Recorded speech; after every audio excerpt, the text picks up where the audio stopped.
അനുഗ്രഹിക്കപ്പെട്ട നല്ല സമയത്തിനായി ഞാൻ ദൈവത്തെ സ്തുതിക്കുന്നു, സ്തോത്രം ചെയ്യുന്നു. ദൈവവചനം ശ്രവിച്ചുകൊണ്ടിരിക്കുന്ന എല്ലാ ദൈവമക്കൾക്കും വീണ്ടും വരാമെന്ന് അരുളി ചെയ്തവനായ കർത്താവായ യേശു ക്രിസ്തുവിൻ്റെ ധന്യനാമത്തിൽ ഞാൻ എൻ്റെ സ്നേഹവന്ദനം അറിയിക്കുന്നു. ഇന്നത്തെ അല്പസമയത്തെ ചിന്തയ്ക്കായി സദൃശവാക്യങ്ങൾ 3-ാം അധ്യായം 5 മുതൽ 7 വരെയുള്ള വാക്യങ്ങൾ നമുക്ക് വായിക്കാം. പൂർണ്ണ ഹൃദയത്തോടെ യഹോവയിൽ ആശ്രയിക്കുക, സ്വന്തം വിവേകത്തിൽ ഊന്നരുത്. നിന്റെ എല്ലാ വഴികളിലും അവനെ നനച്ചുകൊള്ളുക, അവൻ നിന്റെ പാതകളെ നേരെയാക്കും. നിനക്ക് തന്നെ നീ ജ്ഞാനിയായി തോന്നരുത്, യഹോവയെ ഭയപ്പെട്ട് ദോഷം വിട്ടുമാറുക. അനുഗ്രഹിക്കപ്പെട്ട വേദവാക്യങ്ങളാണ് നാം കേട്ടത്. ഒരു പിഞ്ചു കുഞ്ഞ് തൻ്റെ മാതാവിൻ്റെ മടിയിൽ ഉറങ്ങുകയാണ്. തൻ്റെ 2 കുഞ്ഞിക്കൈകൾ മടക്കി പിടിച്ചിരിക്കുന്നു. അമ്മ കുഞ്ഞിനെ ഭദ്രമായി പിടിച്ചിട്ടുണ്ട്. അമ്മയും കുഞ്ഞും ഒരു ബസ് യാത്രയിലാണ്. നല്ല തിരക്കുള്ള ബസ് അതിവേഗം പാഞ്ഞു പോകുന്നു. ഇടയ്ക്കിടയ്ക്ക് ബ്രേക്ക് ചെയ്യുമ്പോൾ ആ മാതാവ് വീഴുവാൻ തുടങ്ങുന്നുണ്ട്. കാര്യങ്ങൾ ഇങ്ങനെയൊക്കെയാണെങ്കിലും കുഞ്ഞു ഉണരുകയോ വീഴാതിരിക്കുവാൻ തൻ്റെ മാതാവിൻ്റെ ശരീരത്തിൽ എവിടെയെങ്കിലും പിടിക്കുകയോ ചെയ്തിട്ടില്ല. കാരണം ആ കുഞ്ഞിന് ആ മാതാവ് അത്ര വലിയ സംരക്ഷണമാണ് കൊടുക്കുന്നത്. പൂർണ്ണ വിശ്വാസം ആ കുഞ്ഞിൻ്റെ അമ്മയിൽ ആ കുഞ്ഞിനുണ്ട്. ഇതുപോലെ തന്നെ ഏതെല്ലാം പ്രതികൂലങ്ങൾ ജീവിതത്തിൽ വന്നാലും എൻ്റെ ദൈവം എന്നെ കൈവിടുകയില്ല, ഉപേക്ഷിക്കുകയുമില്ല എന്ന് വിശ്വസിച്ച് യഹോവയിൽ തന്നെ അവൻ്റെ കൽപ്പനകൾ അനുസരിച്ചുകൊണ്ട് ആശ്രയിക്കുവാനാണ് എഴുത്തുകാരൻ നമ്മെ ഉപദേശിക്കുന്നത്. ഞങ്ങൾ ഡൽഹിയിലായിരുന്നപ്പോൾ ഒരു സഹോദരി യേശുവിൽ വിശ്വസിച്ച് പ്രാർത്ഥനയ്ക്ക് വന്നു. ഉടനെ തന്നെ ബൈബിൾ അനുസരിക്കുന്നതിൻ്റെ ആദ്യ ഭാഗമായി തൻ്റെ വീട്ടിലെ ചില വിഗ്രഹങ്ങൾ എടുത്ത് ചാക്കിൽ കെട്ടിവെച്ചു. അത് കളയുവാൻ അവർ തയ്യാറായില്ല. അവർ പ്രാർത്ഥിച്ച പ്രാർത്ഥനയ്ക്ക് അല്പം ദിവസം കഴിഞ്ഞപ്പോൾ യേശു മറുപടി കൊടുത്തു.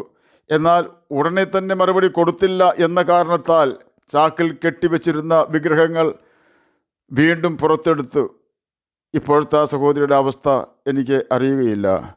നമ്മുടെ പ്രാർത്ഥനാ വിഷയങ്ങൾക്ക് മറുപടി താമസിച്ചാലും പൂർണ്ണ ഹൃദയത്തോടെ യേശുവിൽ ആശ്രയിക്കുന്ന വ്യക്തികൾ മറ്റു വഴികൾ തേടാതെ യേശുവിൽ തന്നെ സഹിഷ്ണുതയോടെ ആശ്രയിച്ച് അവനെ കാത്തിരിക്കും.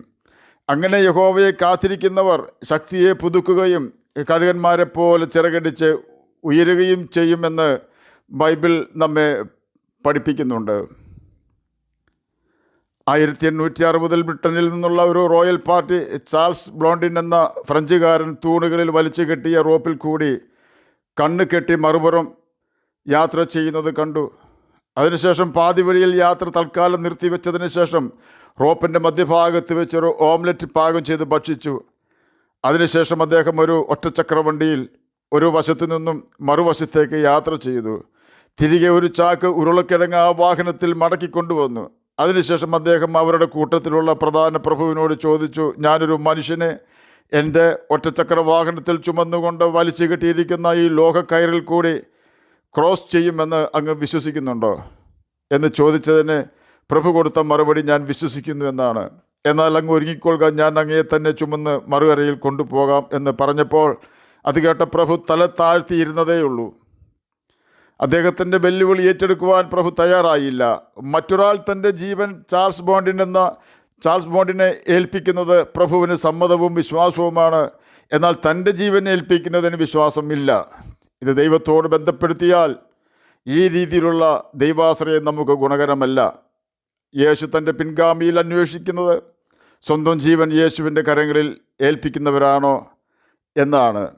ദൈവത്തിൽ ആശ്രയിക്കുന്ന വ്യക്തികൾ സ്വന്തം വിവേകത്തിൽ ഊന്നരുത് എന്ന് ദൈവവചനം നമ്മെ പഠിപ്പിക്കുന്നു. ദാനിയേലിൻ്റെ മുമ്പിൽ 2 വഴികൾ ഉണ്ടായിരുന്നു.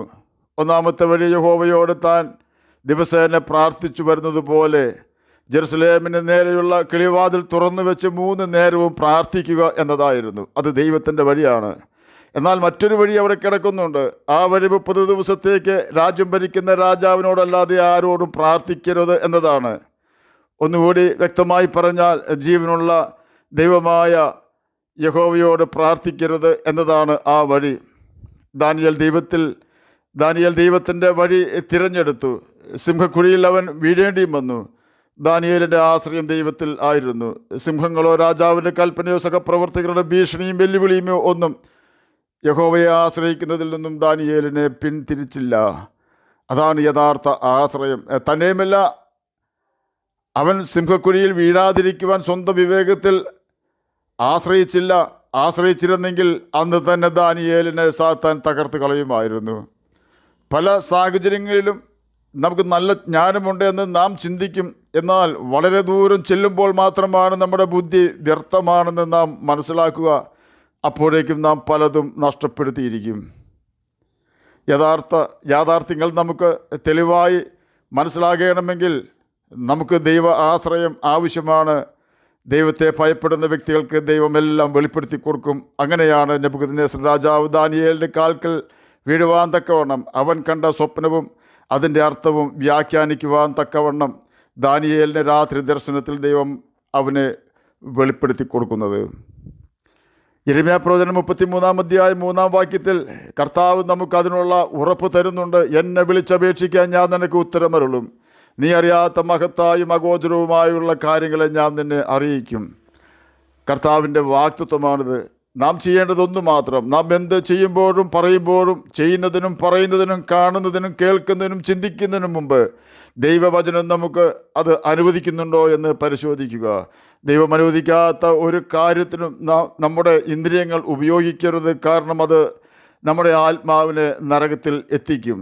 സിംഹക്കുഴി ഭയന്ന് ദാനിയേൽ രാജാവിനോട് പ്രാർത്ഥിച്ചിരുന്നെങ്കിൽ അതോടെ ദാനിയേലിൻ്റെ ചരിത്രം അവസാനിക്കുമായിരുന്നു.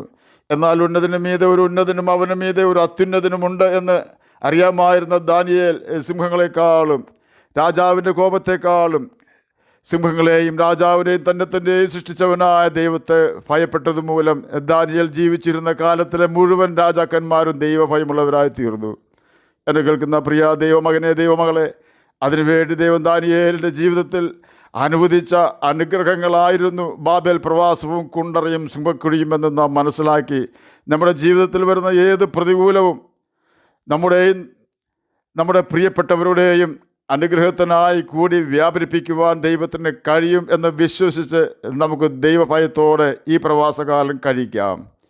ദാവീദ് തൻ്റെ മകനായ ശലോമോനോട് പറയുകയാണ്, എൻ്റെ മകനെ ശലോമോനെ, നീ നിൻ്റെ അപ്പൻ്റെ ദൈവത്തെ അറിയുക.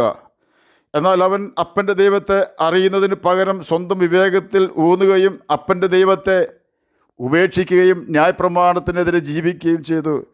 അതിനാൽ തന്നെ അവൻ വലിയ പാപത്തിൽ അകപ്പെടേണ്ടി വന്നു. ആകയാൽ നമുക്ക് അപ്രകാരം അപകടം വരാതിരിക്കുവാൻ കർത്താവ് ശലോമോനിൽ കൂടെ തന്നെ ഉപദേശം തരികയാണ്. പൂർണ്ണഹൃദയത്തോടെ യഹോവയിൽ ആശ്രയിക്കുക, സ്വന്തം വിവേകത്തിൽ ഊന്നരുത്, നിൻ്റെ എല്ലാ വഴികളിലും അവനെ നനച്ചുകൊള്ളുക. ദൈവം എന്ത് അരുളി ചെയ്യുന്നുവെന്ന് ശ്രദ്ധിച്ച് ജീവിക്കുക. അവൻ നിൻ്റെ പാതകളെ നേരെയാക്കും. അരുതാത്ത വഴികളിലേക്കോ നാശപാതകളിലേക്കോ ഗന്ധകം കത്തുന്ന അഗ്നി നരകത്തിലേക്കോ നാം തിരിയാതെ വണ്ണം അവൻ നമ്മുടെ വഴി നിയന്ത്രിക്കും. അതിന് കർത്താവിൻ്റെ കരങ്ങളിൽ നമ്മുടെ ജീവിത പടകിനെ നമുക്ക് ഏൽപ്പിച്ച് കൊടുക്കാം. അവൻ്റെ കൽപ്പനകൾ അവനെ ചോദ്യം ചെയ്യാതെ അനുസരിച്ചുകൊണ്ട് ജ്യോതിഷികളെപ്പോലെ ഈ ഭൂമിയിൽ ജീവിക്കുകയും നിത്യജീവനെ അവകാശമാക്കുകയും ചെയ്യാം. അതിന് കർത്താവ് നമ്മെ സഹായിക്കട്ടെ എന്ന് പ്രാർത്ഥിച്ചുകൊണ്ട് ഞാൻ എൻ്റെ വാക്കുകളിൽ നിന്ന് വിരമിക്കുന്നു. നമുക്ക് പ്രാർത്ഥിക്കാം. ഞങ്ങളെ സ്നേഹിക്കുന്ന സ്വർഗീയ പിതാവേ, നല്ല വചനത്തിനായി അങ്ങയെ സ്തുതിക്കുന്നു, സ്തോത്രം ചെയ്യുന്നു. സ്വന്തം വിവേകത്തിൽ ഊന്നുവാൻ ഇടവരാതെ അടിയനെ കേൾക്കുന്ന അങ്ങയുടെ കുഞ്ഞുങ്ങളെയും സഹായിക്കണമെന്ന് അടിയൻ പ്രാർത്ഥിക്കുന്നു. രോഗത്താൽ ഭാരപ്പെടുന്നവർക്ക് രോഗസൗഖ്യം കൊടുക്കണമേ. സമാധാനമില്ലാത്തവർക്ക് സമാധാനം കൊടുക്കണമേ. ഞങ്ങളുടെ കുഞ്ഞുങ്ങളങ്ങ് വളർത്തണമേ. വിവാഹപ്രായമായി നിൽക്കുന്ന എല്ലാ പ്രിയപ്പെട്ടവർക്കും തക്കതായ തുണകളെ കൊടുക്കണമേ. ദൈവഭയമുള്ള തുണകളെ അങ്ങ് കൊടുക്കണമെന്ന് പ്രാർത്ഥിക്കുന്നു. പ്രാർത്ഥന കേട്ടതിനായി സ്തോത്രം.